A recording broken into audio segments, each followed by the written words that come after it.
Hi, everybody. This is Gabriela of CNA Yoga, and I am here with you today to continue our series on meditation. Also, notice I'm having a little fun wearing my Bert t-shirt. Um, he was one of my favorite Sesame Street characters when I was a kid. I had a Bert piñata and the whole nine yards. So, anyway, he's with us too. So for today's practice, or today's video, I should say, we're going to talk about the 6 points of posture as defined by Pema Chodron in the book How to Meditate.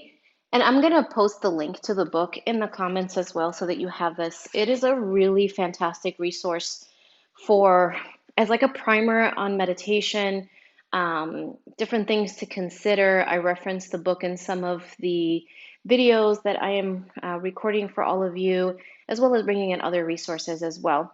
So I felt that it's just important to not only talk about, sort of the benefits of meditation, but once we start getting into sort of the nitty gritty, okay, so what do I do? How do I meditate?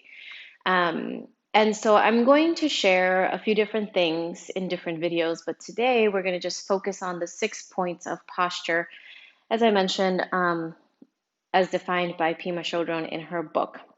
So, as I've told you before, I'm not a fan of reinventing the wheel, so I'm not going to read to you, but I am definitely going to reference the book. Um, so Pema talks about a few different things, six to be precise. So she talks about seat, or like how you're sitting. She talks about your hands. She talks about your torso. Um, she references the eyes and the face and the legs. So those are the 6 points of posture. So you're welcome to pick up the book if you'd like, or check it out from the library, borrow it from a friend, and kind of read in more detail. But I'm also going to add my own flair to this. So when you start thinking about how you're going to create your own specific meditation practice that feels good to you, there are some pointers that can be very helpful.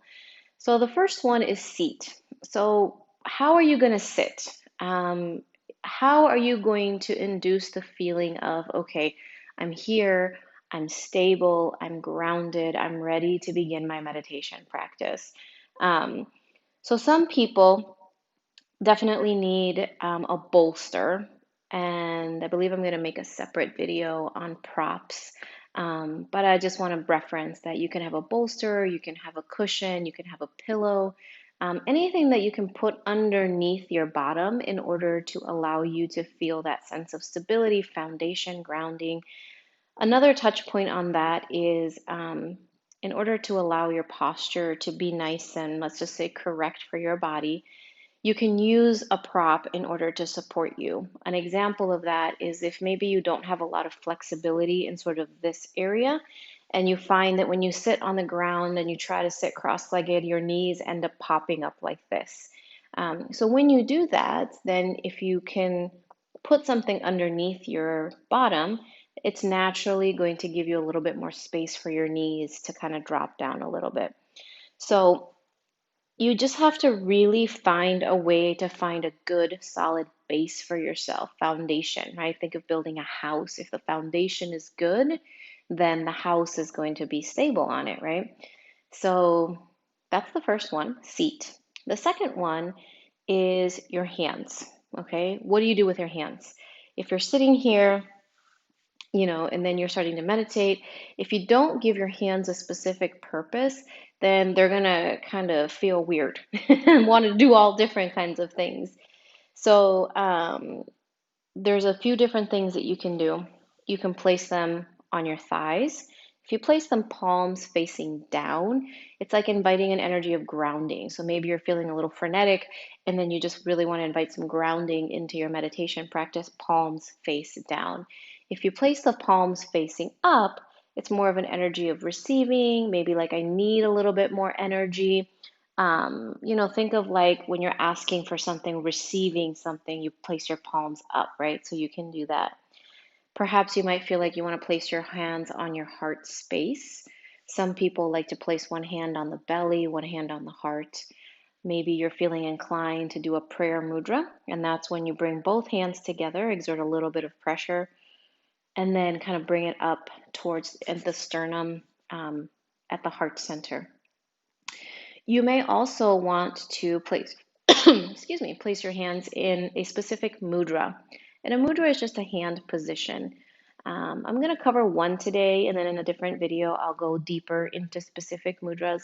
So a very common or popular mudra is called Gyan mudra, and Gyan is Gyan, and that means seal of wisdom. So basically, that mudra is where you take your pointer finger and your thumb and you gently press them together. And then the other three fingers are extended, and then you just rest them comfortably somewhere on your knee or your thigh, depending on how long your arms are. You can do the same with the other hand. So then you end up looking like this. Okay? So Gyan Mudra, seal of wisdom. It's a very lovely mudra for a meditation practice. Then, another one that I forgot to cover was sometimes you can just put your hands gently in your lap. It's kind of like a resting posture, so that can be a very comfortable one for you. So as you explore sort of your own meditation practice, maybe you want to experiment with different things, or maybe now that you know of a few different ways to place your hands, then you might feel guided in any particular day. Like you go to settle into you got your seat settled in, and then all of a sudden you're like, oh, I definitely really feel like I want to have my hands palms up or at my heart center, whatever works best for you. The next thing that Pema Chodron talks about is the torso. So I also like the torso, right, is this big chunk of our bodies, and it's the biggest portion of where our spine lives. So a lot of times we don't realize that we go through life kind of like this. Now you can't even see Bert's nose or face. He just looks angry, right? So really what you want to try and practice is just kind of really puffing your chest out and just kind of feeling this emotion of like, I'm tall, I'm present, I'm here, I'm ready to receive. And you also want to be mindful of a few different things, right? You don't want to like overarch your back so that, you're kind of in this position. And you also don't want to like go this way and kind of be super hunched over. Because that just doesn't really feel very good. It doesn't feel like a nice position to meditate in, right? So as you work on this or become aware of it, you're just gently going to notice kind of where your spine and torso start to feel kind of elongated, almost as if you had like a rod here and it's kind of supporting you, or maybe if you're resting your back up against a wall. And of course, our spines have a natural curve to them, so the idea that they're going to be perfectly straight is not quite true, even though that might be language that you hear that I've used as well.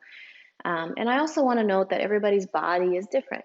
So what looks correct and feels correct to me may not be exactly correct for you because you have your own body, it has its own story.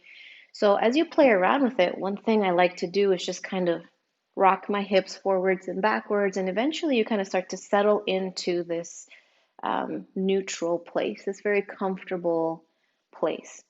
You also want to be mindful of your shoulders. So sometimes our shoulders are way up here in our ears. You're sitting at the computer all day long and you're typing and you're doing this and you don't realize that your shoulders are practically up higher than the crown of your head. So you just really want to become mindful and become aware of how you can just lower the shoulders down. So now we've got a nice comfortable seat, a solid foundation. We've given our hands something to do. And we've really brought some awareness to the longevity, the length of our spine. So those are the first three. Next, we're moving into the eyes. So this is where I appreciate Pima's perspective, because her perspective is that we should meditate with eyes open so that we can experience the world. We can become kind of like part of what the reality is of what's going on. And it's not my favorite. I'm not going to lie. It is definitely a very different and interesting experience. So I definitely invite you to play around with that and see if it works for you. Some people, it works super well and they love it, and that's the way that they meditate. For other people, it just doesn't work for them, or it doesn't work for them in that moment, and then another time it does. So, you know, But I think it's a really neat perspective. And I believe she says that she kind of explains in the chapter sort of where the background is of each individual perspective of having your eyes closed or having your eyes open. Um, when you have your eyes closed, it can kind of give more of a feeling of like internalness, inside.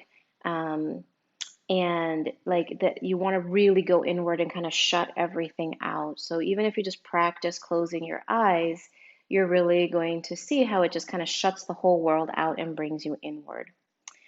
The next thing that Pima talks about is your face. So you want to practice kind of relaxing the muscles of the face. She suggests maybe having the mouth a little bit open, just so that you're not tensing the jaw.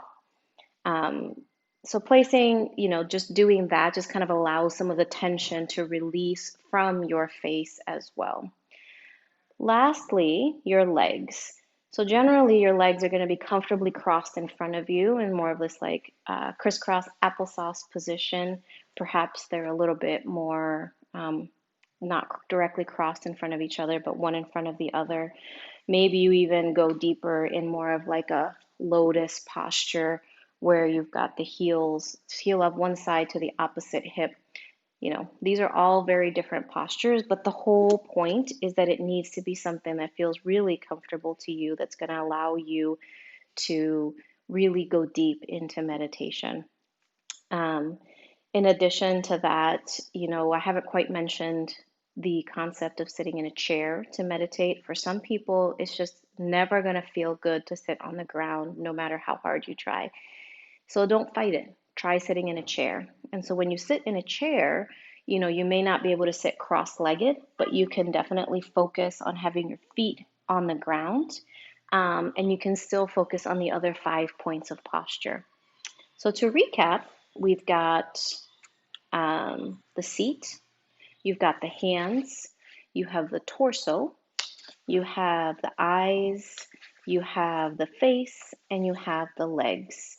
So, as you consider sort of how you're cultivating your individual meditation practice, I invite you to play around with different things in these 6 points of posture and just really start to find something that works really well for you.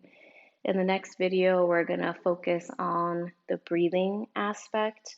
Um, and so we're going to start focusing a little bit more deeply into breathing. We're going to focus in another video on very specific mudras or hand positions to get more information on that. And we're also going to play with some eye positions. So drishti is the name for that. So I look forward to hearing how your practice develops. And thank you so much for being here tonight. Bert and I say bye. See you later.